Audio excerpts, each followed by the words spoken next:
Hey, this is Kelly Zurich with On Our Best Behavior podcast, and you're listening to the Bigfoot Club podcast. Cryptid sports entertainment for life.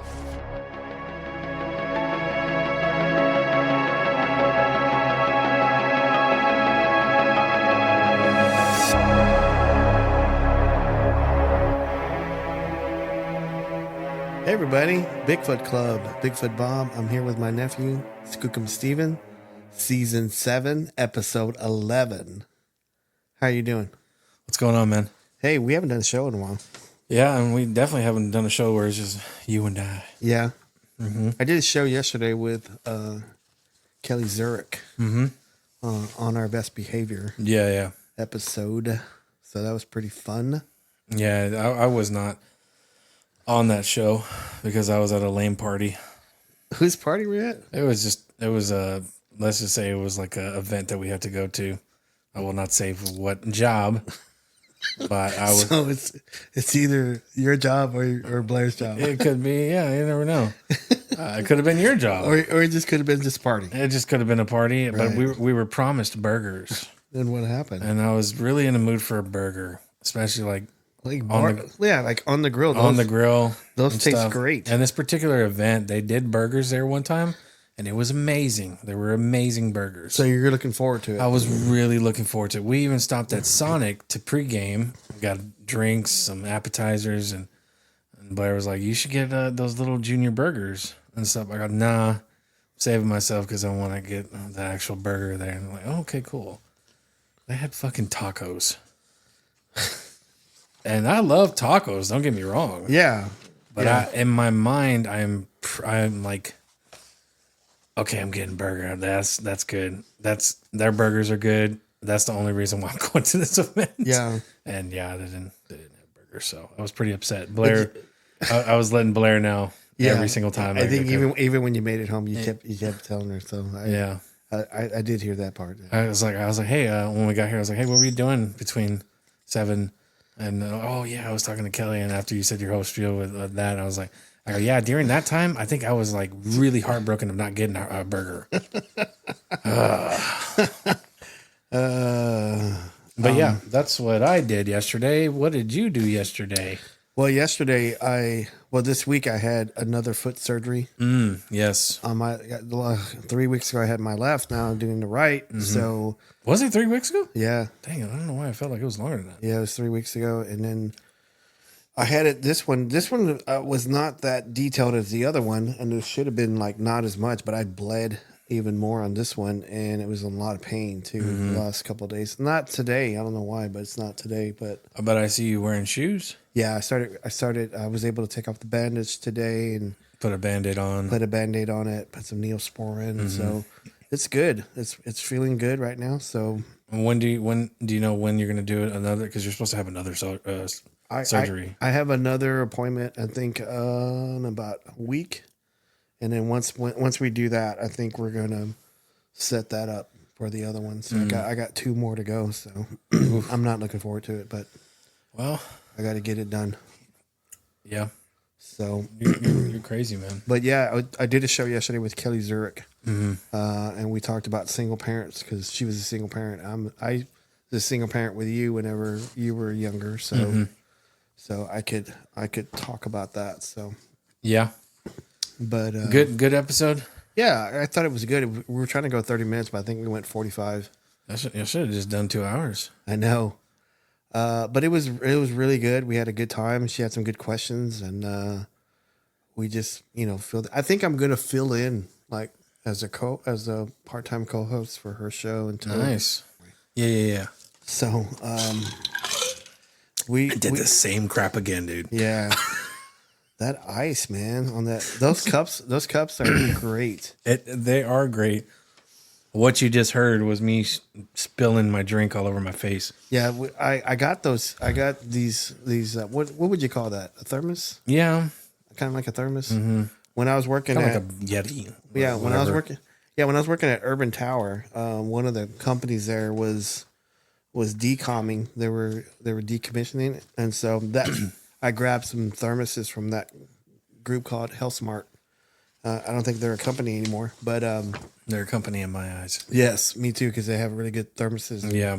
And the water stays cold in there for like forever, like all day. I'm a like bougie when it comes to that, and I like easy like thermoses like this one because it's you know it keeps it cold, and Yeah. I like whenever if it's like fresh water or something like that, and then ice, and in the middle of the night where I get up and use the restroom, and then I take a swig. Oh. Yeah, because I put ice in it, like say Thursday, and the ice stays in it until Friday. I go, holy crap, This is amazing. holy smackdown. Yeah. But yeah, we haven't done a show in a while. We interviewed Giano Yes. Cromley, and I'm on chapter 6 of his book, and he's building his characters on it. And I know we'll talk about it whenever you read it. Yeah. And I finish reading it, and we'll talk about it. And then, but his book is really, really good so far. I really like. He's very detailed. He's very detailed on all his stuff. Yeah. Like he explains all the surrounding, the sounds it's making, the smells, and I love that. Dude looks like Tom Hardy. Yeah, he does. And He's he's like, I'll take that as a compliment. You should. and then he's a carpenter too. So Yeah, I still need to reach out to him and ask him if he can build me, and I would pay him to build me a desk. yeah, Because you remember whenever he was saying it, because I don't like when people reach out to me and say they're going to pay me. And because he gets pressure. yeah, he gets pressure. So if he's listening to this, I'm sorry. I'm just messing with you. Giano's a good dude. Yeah, he is. He's one of those authors that I would love to have him back on and just talk to him more. But today we're gonna discuss one of the topics. We tried to do this last year, but we just didn't get time, or we didn't do any research on it, or it's the Nazi bell. That's one of the things that's always been interesting to me. The Nazi bell, known as Die Glocke, which is German for the bell, was a top secret science device or wonder weapon, allegedly developed by the Nazi Germany during the 40s. It is described as a bell-shaped machine, approximately 4 meters by 3 meters in diameter, and containing high-speed counter-rotating cylinders filled by mysterious purplish mercury liquid called, well, what'd you call that? Zerum. Zerum 525, which was supposed to be highly radioactive. I got to use my, because there's like no light over here. Yeah, that's on fine. this side. So, So this was like reported by, I know I'm going to butcher his name here whenever I do it. Igor Wyshowski.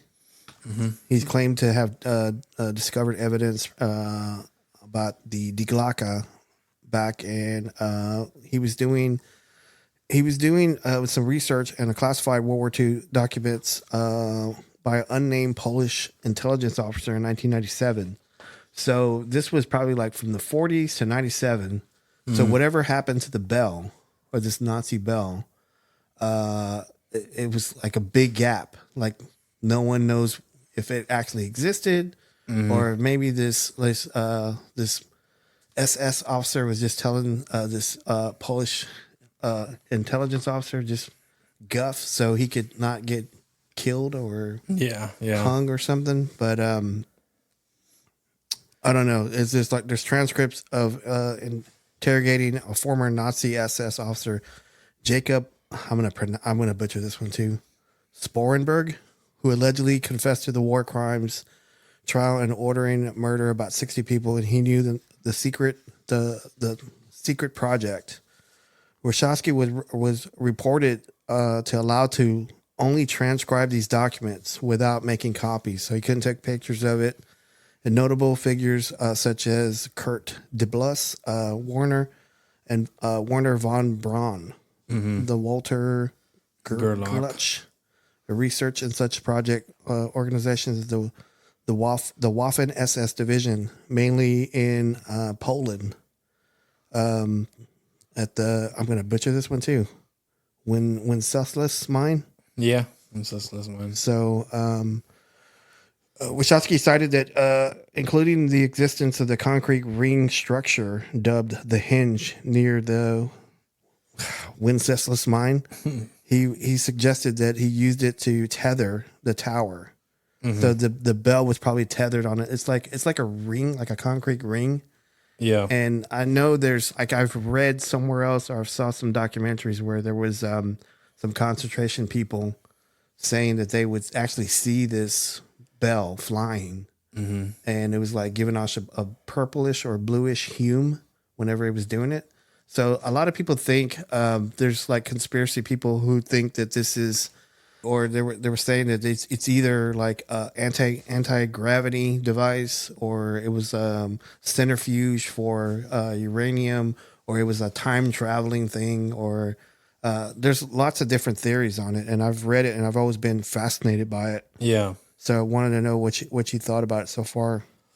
It's funny how there's like so many rumors in World War II what Hitler wanted and stuff. Like, there's like they were trying to create super soldier serums or some crap like that. Yeah. Ended up creating zombies, Nazi zombies. You're going to work that in there I somewhere. had to work that in there. Sorry.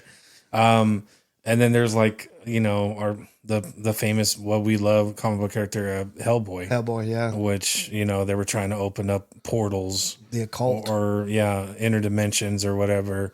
I mean. Rasputin. If there's a lot of rumors of that, some of it has to be true. Some of it has to be like, there's some type of truth there. And I honestly think that they wanted to win the war. They wanted, and they were willing to do anything and everything, whether it be witchcraft or all that other stuff to win the war. Yeah. And, in Wachowski's book, let's see here. What's the name of his book? The Prada o Wunderwaffe, The Truth About the Wonder Weapon. So I don't think because I think I've listened to a podcast of his, and I haven't ordered his book. I need to order his book so I can read it. Yeah. But he goes on to, he doesn't think that it's an anti-gravity or it's a time travel. He thinks it's a centrifuge, because whenever Nazi Germany took over Poland had these uranium rich mines. And so, he thinks that they created this Nazi bell was a centrifuge to make uranium into a weaponized uranium for nuclear devices. And so they think it was a centrifuge, and that's what he believes. And but there's like other people that talk about, because I think during that time there was a thing called Operation Paperclip. So the Russians and the Americans, whenever they were closing the war, they were trying to get to Nazi Germany, and they were trying to get all these scientists. So they were trying to get all these scientists, and whoever got to Berlin got to get like the prime scientists and stuff like that. So I know there was that story going out, and then that's how NASA. We got rockets for NASA, and I know the Russians got that, and they got the ballistic missiles, and they got Sputnik and their first satellite they got into the world. But I know Germany had a lot of other things that they were building, but I know I want to focus on this, because they were like talking about like a huge tank and huge missiles and huge guns and stuff like that, and like you were saying earlier, the occult, like secret serum for soldiers and stuff like that. And there was rumors that they were going after Ark of the Covenant. Yeah. So, and then like there was rumors also that he was going after the Spear of Destiny too. Yep. So. That's like Indiana Jones. Like it's all like, there is some truth there. Yeah. And they're using it in so many movies that they try to, like, I guess, hide it in plain sight. That they're like, where did they get this idea from? Well, we actually have proof of, the Germans trying to figure out like how to win the war. I was wondering when you were going to do that. Do the voice. Yeah. Do the voice. Prada on Wunderwaffe. Wunderwaffe. Yeah. The truth about the Wonder Weapon. I was going to say Wonder Woman. Yeah, you can say it. Yeah. So there's not any pictures of this. So Yeah.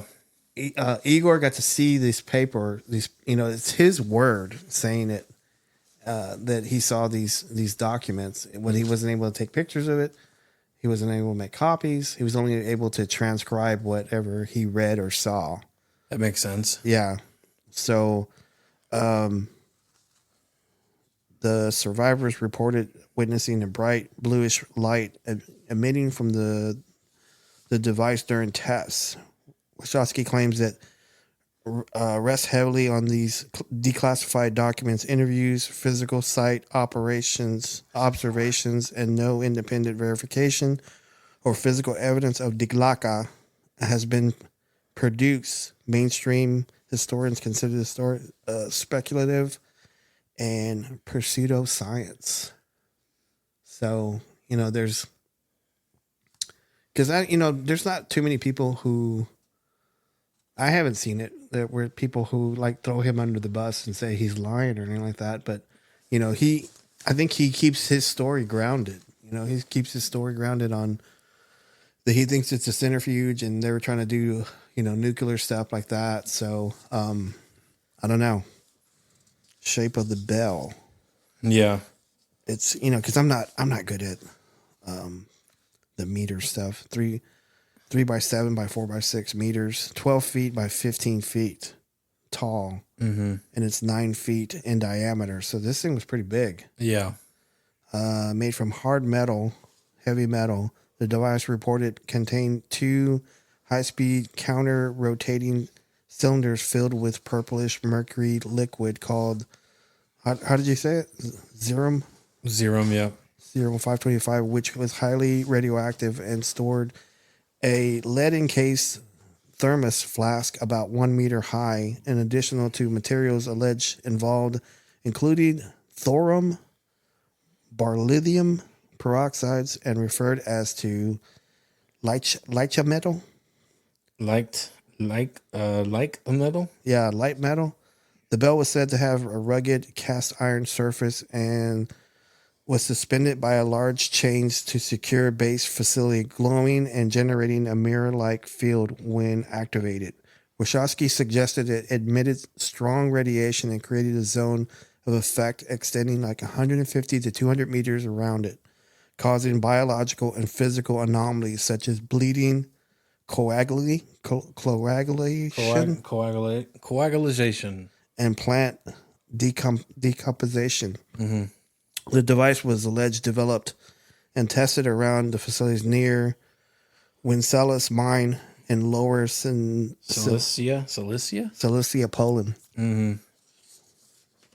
with a concrete ring structure called the hinge, like we were saying earlier. Yeah. Nearby was used to tether the bell during tests. In summary, Wachowski details portrayed Die Glocke as a large bell-shaped heavy metal device with internal rotating cylinders containing mysterious blah blah blah.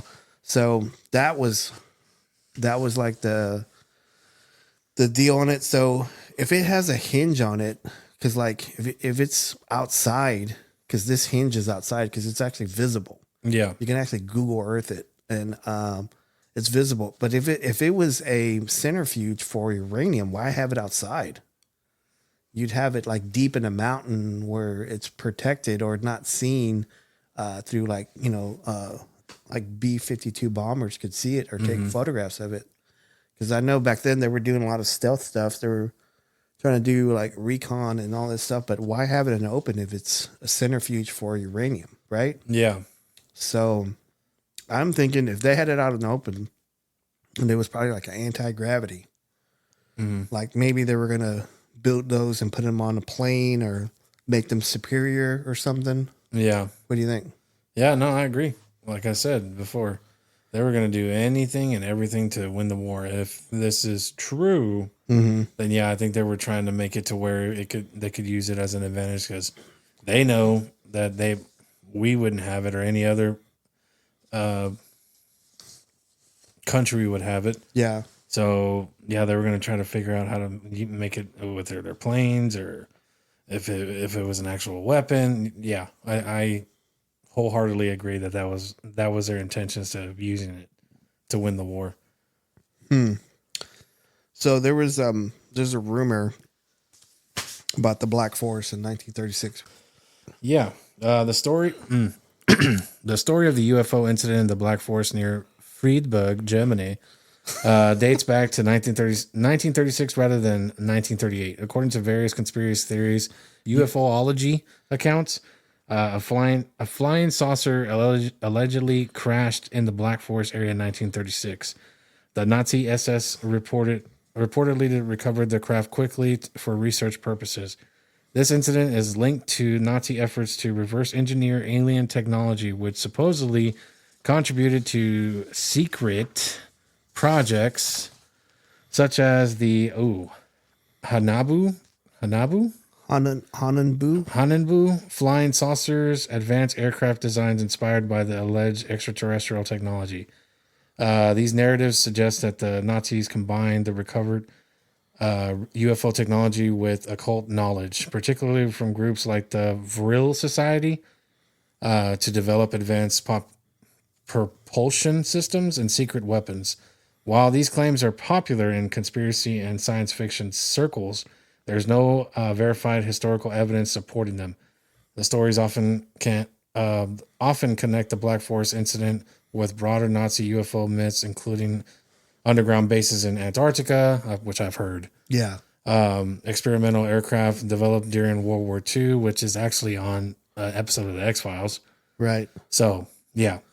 So they, I mean, because I know, like they were ahead of their time. They had like the V1 and like the V2, like ballistic missiles, and I know they developed it late during the campaign of the war. If they had developed that earlier, maybe they would have won. I don't know, because like they had to like depend on aircraft to drop bombs, and and they were the first to do like this V1 ballistic missile rocket that could just shoot and to go to England and stuff like that. So that was kind of scary, but anyway, I'll let you. It is important to note that the actual documented events in the Black Forest around that time include the English calamity of 1936, a tragic hiking accident involving English schoolboys near Friedberg, which is unrelated to UFO claims but sometimes appears in the same regional context.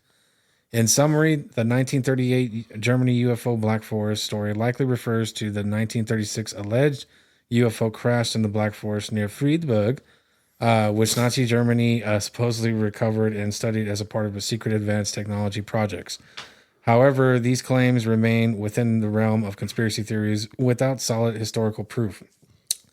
The evidence linking to the 1936 Black Forest UFO incident to Nazi technology primarily stems from conspiracy theories and alleged accounts rather than the verified historical documentation according to these narratives. So, do you think that story about the English calamity was like a front or like a cover story? It wouldn't surprise me if it wasn't. Yeah, or it wouldn't surprise me if it was. Because why throw that in there? You know, because it's a perfect cover up on that. So I think this story has got, this story got a lot of traction with the conspiracy people who put this together, kind of puzzled this together. About 1936, and then the war kicks off like in 39, 40, and then they have this technology and they're trying to like reverse engineer it, and which it would make sense to me.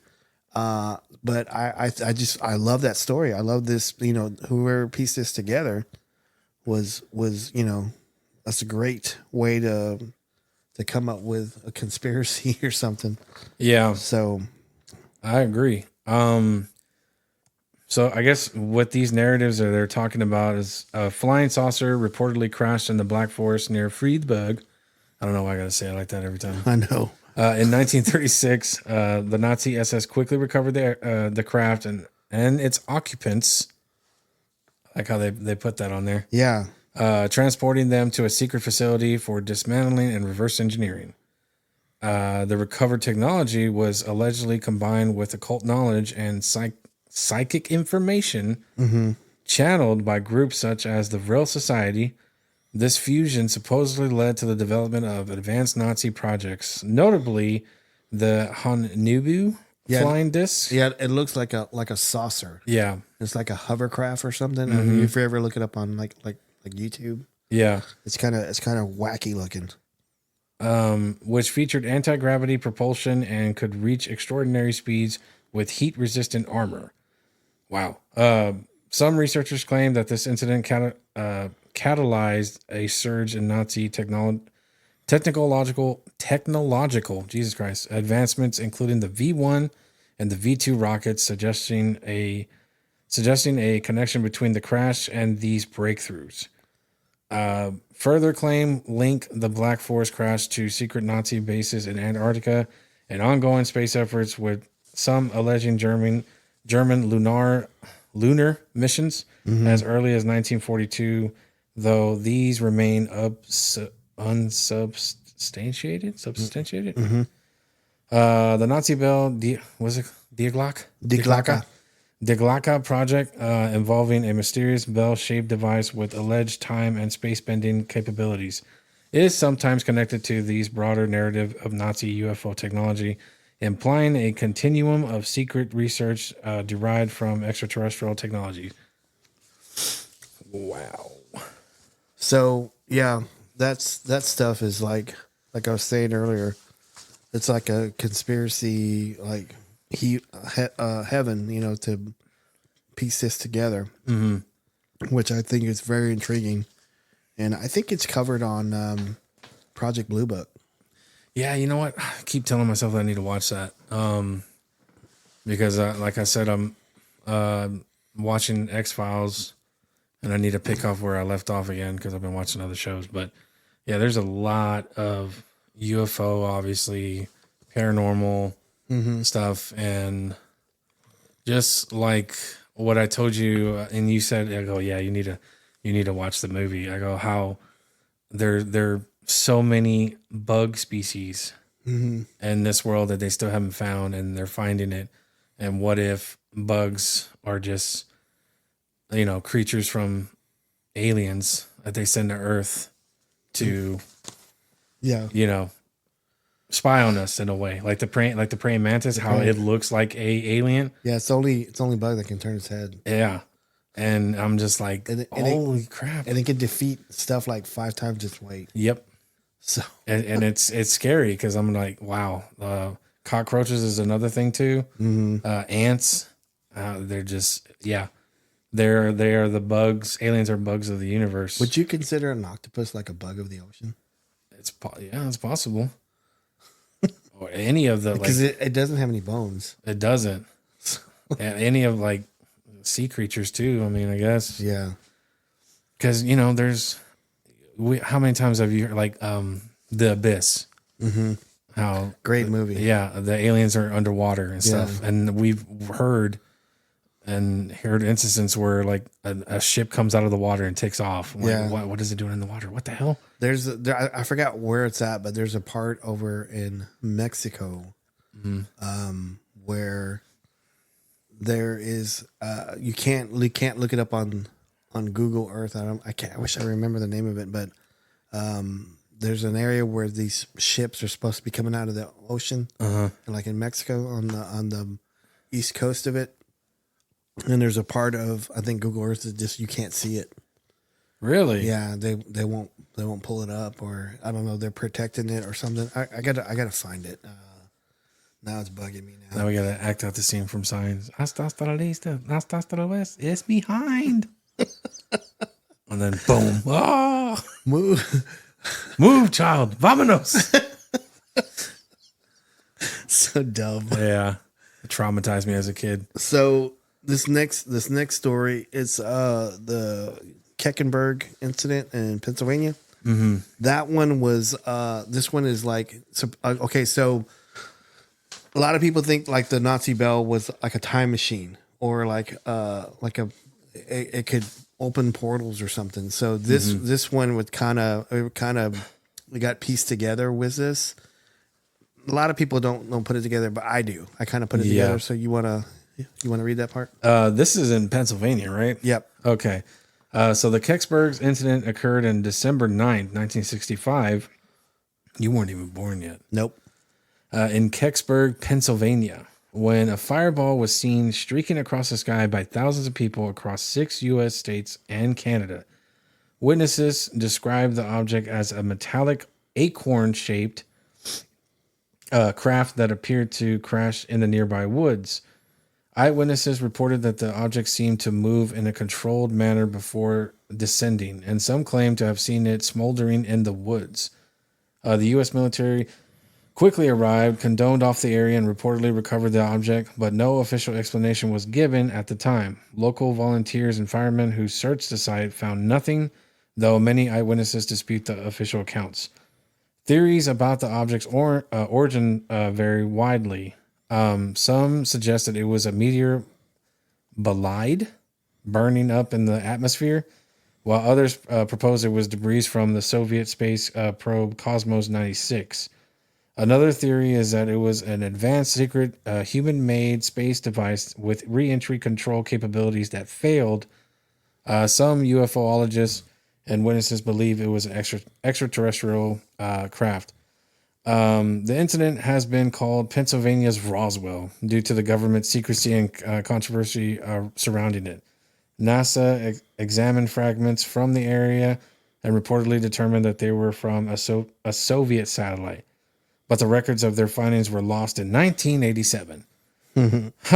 The government has been accused of a cover-up, and the incident remains a popular topic in UFO circles and popular culture. In summary, the Kecksburg incident is as famous as 1965 event involving a mysterious fireball and a metallic acorn-shaped object that crashed near Kecksburg, Pennsylvania. Despite military involvement and multiple eyewitnesses' accounts, the true nature of the object remains unresolved, fueling ongoing speculation and debate. So, acorn shape. Acorn shape looks like A bell. a bell. Yeah. And I never noticed that. So yeah, That's odd.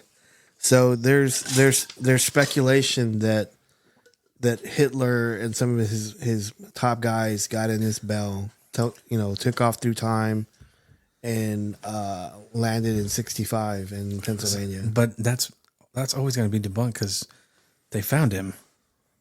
Yeah, that's what they say. I mean, Wasn't there pictures though? the Russians got there before we did, so they, he burned his body. He had guys burn his body, and so what you're trying to say is no one really knows what Right. happened other than they tell us that he's dead. yeah, He shot himself and then supposedly they burned his body. yeah, Or was it that he poisoned himself? Because I've heard that too. yeah. I mean, there's lots of speculations on how he was, because no one's ever produced a body or bones or nothing like that. It's gone. So So wouldn't you find that kind of odd that kind of feeds into this too? yeah, That he got away, but did he really get away? I don't know. yeah. It was just one of those things that there's other stories, and I know I don't have any literature on it, but there's other stories that they moved this bell to Argentina because after the war there was a lot of Germans that left Germany before they were captured and went to Argentina. So That is also on a movie. You know which one? which one? Which one?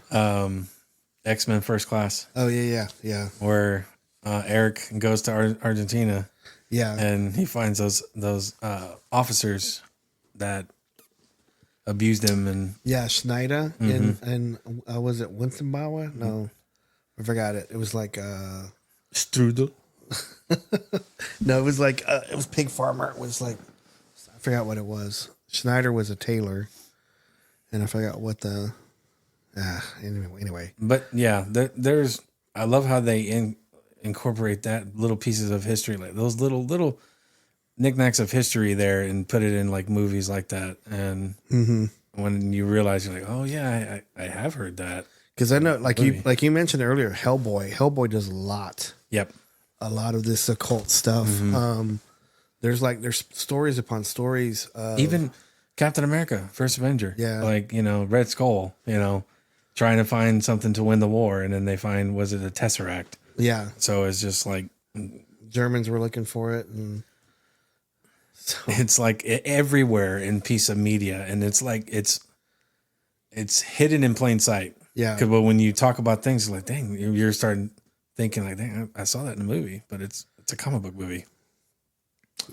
Yeah. I mean, we could do a story. We could do just an hour talking about the Nazi Bell, or we can do an hour talking about the Keckberg incident, or the Black Forest incident, or even like the Germans looking for, the Blade of Destiny. And because like, Yep. I mean, that you hear all these stories, and for some reason, I've always been fascinated by all that stuff. I said, man, what if he found all that stuff? What if he got his hands on? What if he was able to develop this Nazi bell and maybe go through time and like almost like change time, and we don't know it. Yeah. And like if he lost and goes, okay, I'm going to go back in time and change this. Okay, I should have made this decision. Should have made that, and then change the Or, course. Be a good person and not do all and undo all that. I'm just saying. Fucking idiot, man. Yeah.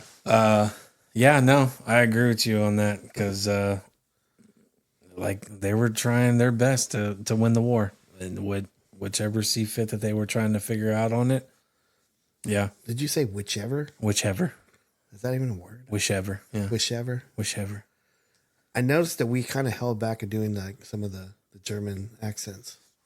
I've been dropping it. I don't want to overdo it. Yeah, but because we were talking about whenever we were talking about the show earlier, we did like a whole segment of you and I talking to each other. We did it in a German tone, because how Germans talk, it's like real high pitched. Yeah, So it's guten Abend, like just that. I'm like, what? Bartek would be, if he was still around, he'd be so upset. That's not how you speak German. That's not how you speak German at all, Robert. Yeah. But any thoughts on that? Like, can you think of any other movie or show that has covered something like this too? Like, Project Blue Book. Yeah. Like you're saying, the X-Files, Hellboy. I'm trying to think what else. Man, you said Captain America. I bring up the video game Call of Duty World at War, which is one of my favorite video games. That was a side story. And then there was Black Ops, which is Video tied. game? Yeah, it's tied. Call of Duty Black Ops is tied into that, and they go over that many times. Every Black Ops games, they always bring up Nazi zombies or some type of zombies, and then it all started with that. I think there's another movie too. It's a zombie movie during World War II, and it's called Overlord. And it's about this last like troop. They're supposed to cover this area and clear it out if there's any Germans or anything like that. And then it's like a secret lab. I think that's a movie we need to watch. Yeah, and it's a zombie. It's Nazi zombies. How do you say it? Nazi zombies. Why did you start saying it was an old joke that me and Jabron did. And we were just like, hey, you want to play some Nazi zombies? Nazi zombies. I know. I got that, but I wonder what made y'all say I don't know. I don't know if it was me that made it up or him. It's probably you. Yeah, he was just Nazi zombies. We just had to say it like that. Yeah. Sorry. That was whenever we lived at Garden Gate. Garden Gate, yeah. And we were playing on the 360.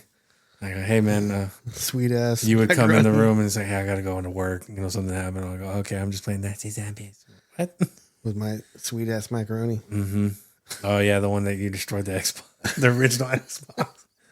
I was trying to watch. What was it, Jarhead? Jarhead. Yeah, I was trying to watch Jarhead because like you were giving me a hard time about watching it. Yeah. I said, okay, I'll watch it. Yeah. And I watched it, and I had some sweet ass macaroni that had sugar in it. Yeah. Why did I put sugar in it? I don't know. You were in your sugar phase. You were putting it in spaghetti. You were putting it in pasta. And then I was at school, and then I came home, and you were like, hey, I got to talk to you.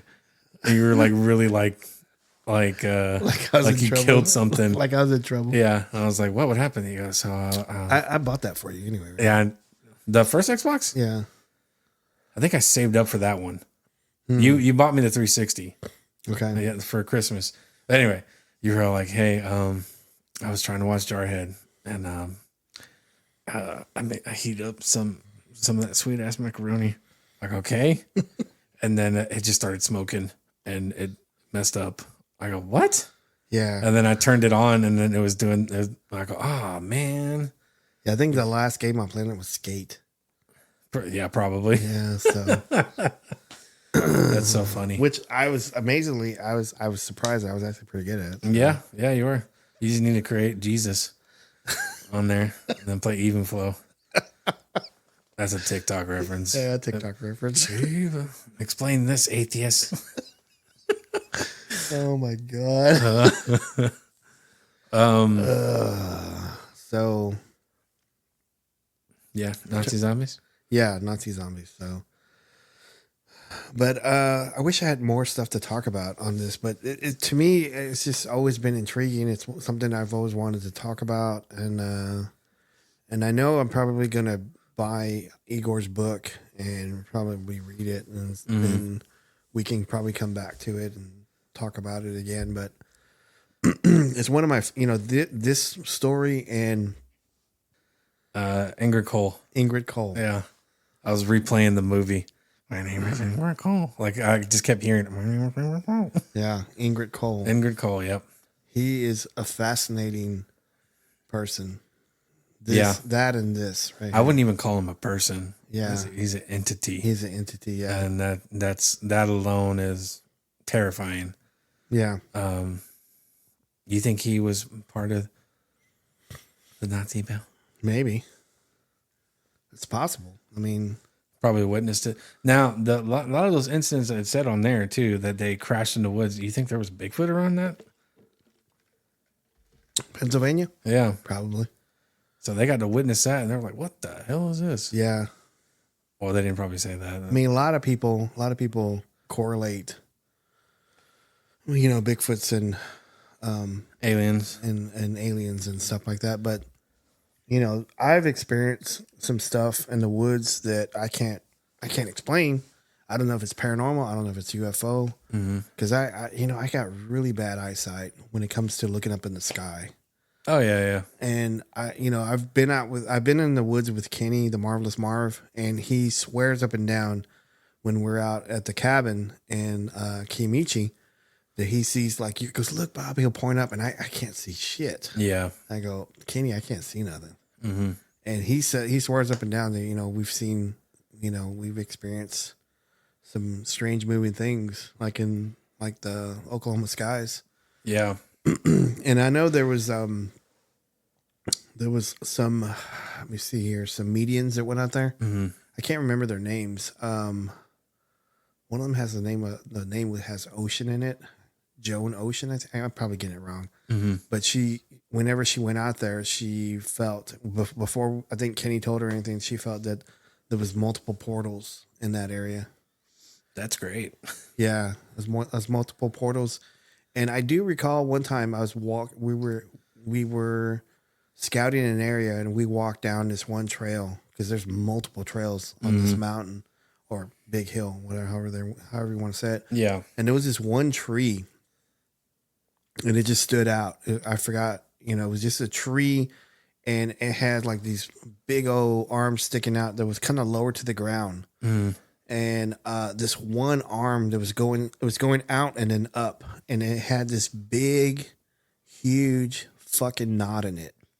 It was big. It almost looked like, if you looked at it long enough, you almost think that there was if someone could hide in there, it was the size of a person.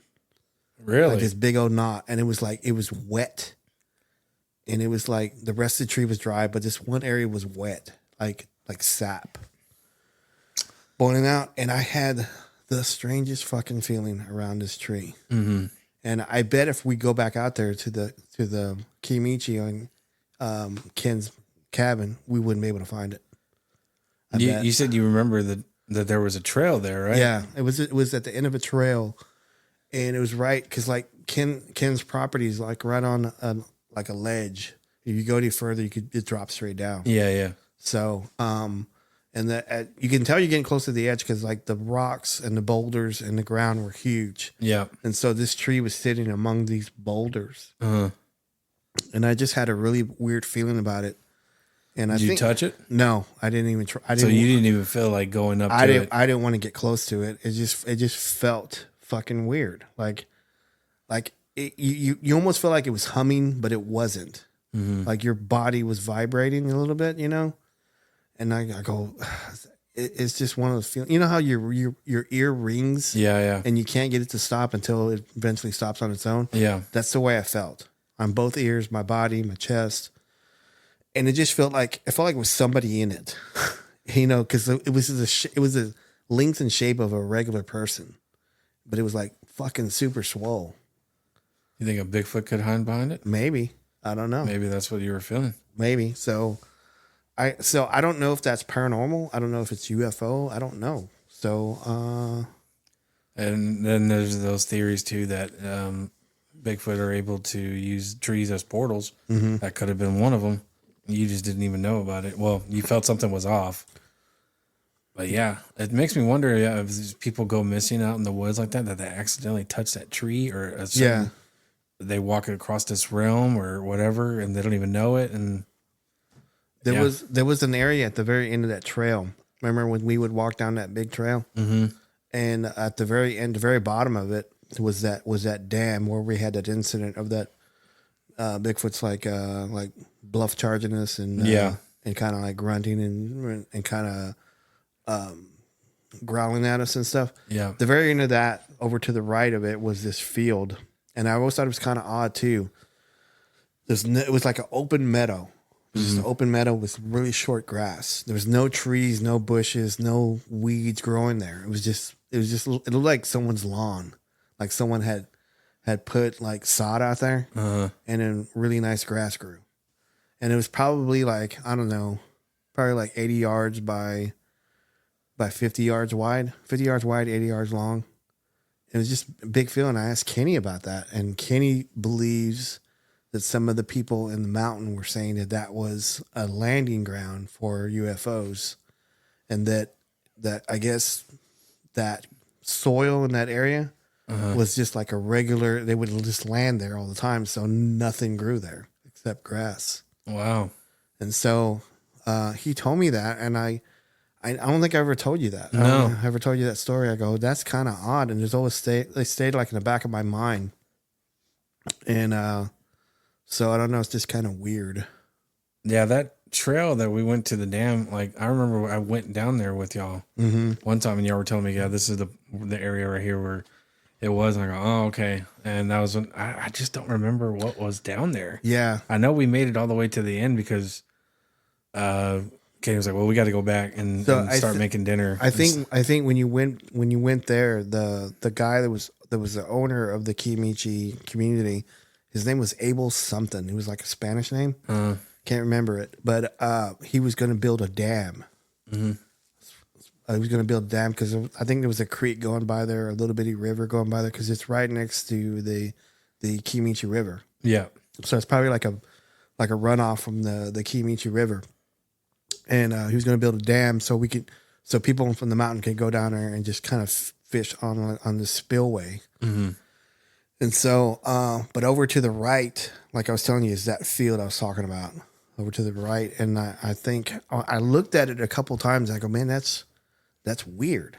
And I asked Kenny, I go, what's this? I go, someone trying to build some land there? He goes, no, it's just supposedly that's some of the locals think that's where the UFOs land.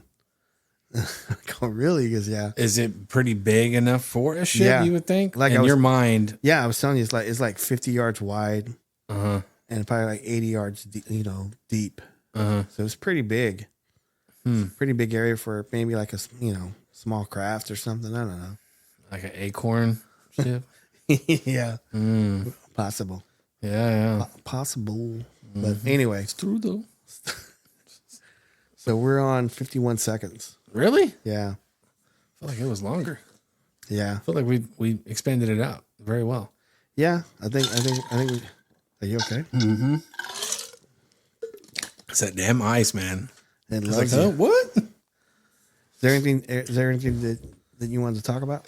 I'm trying to think. Since we're on the subject of Nazi Bell and Germans and aliens, and did you ever see the movie The Forgotten? Is that the one in Alaska? No, that is. Oh man, what is that one called? That's another good one. That is a really good one. That one's scary. Yeah, that one surprisingly is possessions and aliens, and I was like, I thought that did not go together, and I was like, oh crap.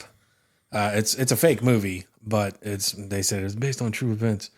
No, The Forgotten is the one with Julianne Moore, where she's married. She has I think a son. Yeah, and then she wakes up one morning and is like, yeah, your son doesn't exist. We don't have any kids, and she's like, no, I know I have a son, and then like you find out later it was an alien abduction. Wow. And but the scary part about it is that you don't see the ships. So when people are getting close to the truth, except her for some reason, they get yanked into the sky. Like they'll be talking and then bam. What year did this come out? 2006 or 7. Wow. But it's got Julianne Moore, and I would just watch it for her. yeah, she's gorgeous. But yeah, it was an alien experiment to see what love was, and the mother's love, Right. and how they try to make her forget, and it didn't work. Did they do a sequel on it or not? No, It didn't? It didn't. Surprisingly, it didn't do well. But I liked I liked the idea. I got to check it out. But yeah, it's an interesting story. The Fourth Kind. That's the name of the movie. The other one you were thinking of, the one in Alaska. Yeah. The Fourth Kind. That's what it was. So they actually used like actual interview audio Yeah. of that, and that was kind of scary, man. So you know how you said the first encounter is what, seeing the UFO. Second is contact. I don't know. Like close encounters of a third kind. Yeah, The third kind is contact, right? Or I think it's contact, and you go on the ship or something. yeah, I guess. I'm just doing a Richard Dreyfuss. Yeah. You know. Fourth I don't know. kind. It's the fourth kind, and you build mashed potatoes. out of No, the fourth kind is I guess possession. Oh, okay. Where it like has control of your body and I stuff. I thought it was you build a mountain out of mashed potatoes or something. No, it has nothing to do with that. Nothing to do with that movie. I was just referencing it because of the first kind of a contact. Or We don't talk about UFOs too much on this show. No. I would love to get more people who had experiences doing it. So Attila Caldi? yeah, he just reports it. He doesn't. He's a researcher. I don't care what he says. He's not a researcher. He's a researcher. Attila Caldi, if you're listening, you're a researcher. Yeah. Yeah. Okay. I'll go with that. I'm calling him out. Oh man. Like it's WWE. He's doing another documentary. On what? I wasn't privy to that information yet. I think you just don't want to say. Yowie Dan said that he would come back on and talk about it. Oh yeah, that one. Okay, yeah. We were trying to get the information out, but he didn't want to say. He didn't want to do it. So You should have just threw him some thongs, man. Some brand new croc thongs or something. you know how expensive it's more expensive to send stuff over there than actually buy stuff. Really? Yeah, I sent Sarah Bignall a shirt that cost me like $20. And I paid like $46 on shipping. Wow. And it didn't get there right away. Oh, Jesus. How much was it for overnight? No, probably No, wasn't. they don't do They don't do overnight. that, yeah. No. So it was just crazy. Express delivery? At least? Do they do that? Well, more like snail delivery. But we're at 56 seconds. God, Lee, really? Yep. I thought we were over an hour already. So, and then we're supposed to interview Moon Girl, Yeah. Enchantress of the Paranormal, yesterday, but we had to reschedule because she's got some prior obligations Yeah. that she had to do. And I'm really excited about talking to her. I talked to her on the phone for like almost 2 hours this past week, and it was a great conversation. I was asking her a question like I was interviewing her on the podcast. Like, what do you think about this? And she would just tell me. She would, tell me what she thought about it. And So when we interview her, we have to eat moon pies. okay, I'm okay with that. I'm okay with that. So, I did want to mention that one of our really good friends of the show, and she'd been on the show, her and her husband, Kathy DeBueller, just wanted to say if you guys could just, say a prayer for her because Roger passed away this past week. And she reached out to me just to inform me about it, and just want to send prayers and just good vibes toward Kathy DeBueller that she can get past this because she's a really, really good fan of the show, and Steve and I love her so much because she's always asking questions about the boys, and we love her very much. Yeah, we love her very much. So our thoughts and prayers go out to you, Kathy. You're not alone, and if you need us, we're there for you. Yes, we'll answer the phone and we'll talk at any hours of the night for you. So just reach out to us. You got any shout outs? Shout out to Blair and the boys. The boys are out of school. They're in their summer time. Yeah. Off vacation. So pray for me on that because they're gonna keep coming into my office when I'm working and be like, "Where are you working? Why?" Yeah, they do ask a lot of questions. Don't you have summer vacation? No. So I want to do shout out to my mom, Jinjin. I haven't given her shout out to Jinjin in a while. Start your Jinjins. Start your Jinjins. Judge, shout out to Judge. Excuse me, man. Haven't done one to him in a while. Miss him a lot. Shout out to the boys and Blair. On our best behavior? On our best behavior, Kelly Zurich, the best in the world. Yes. So shout out to her. I'm trying to think. There's somebody else I want to do a shout out to. Caitlin Gonzalez Simpson just got married this past week. Not this weekend, but the weekend past. Yeah. Congratulations to her and Andrew. Yeah. So we love to have her back on. Yes, I feel like she has a lot more stories to tell. Yeah. So I'm with you on that. So we're at one minute. Woo! So I just wanted to say thank you for everybody for listening.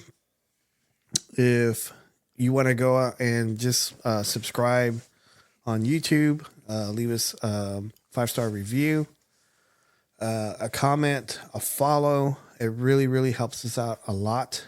Do that. If you have any interesting stories or if you have a comment about the show, please reach out to Steven and I on bigfootclub1@gmail.com.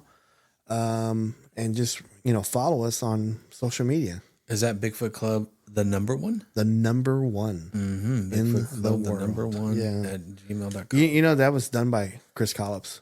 Really? Yeah, he did the Facebook page and he labeled it Bigfoot Club 1. And I said, why did you do that? Because that's the only one that was available. So on my social media, because of that, is I put down as Bigfoot Club 1. Everything, YouTube, Twitter, or X, Facebook, Instagram, everything is Bigfoot Club 1. So I kept it that way because we're number one. Yeah, we are number one. Yeah, we are number one. So yeah, doesn't matter what list on we're the best podcast in the world. We're number one. Yes. Even though we don't talk about Bigfoot on every episode. Because guess what? Bigfoot likes to share. He doesn't like to hog the camera. So if people know us, we don't talk about Bigfoot all the time. Even though the name of the show is called Bigfoot Club. It's people know it's. And then when people, how come you don't call yourself the Paranormal Club? Because Bigfoot Club sounds cooler. Why do they sound like that? Well, if they're gonna sound like if they're gonna ask dumb questions, I'm gonna make them sound dumb. Oh man, I love it. Okay, so good night and goodbye. Woo! Bang.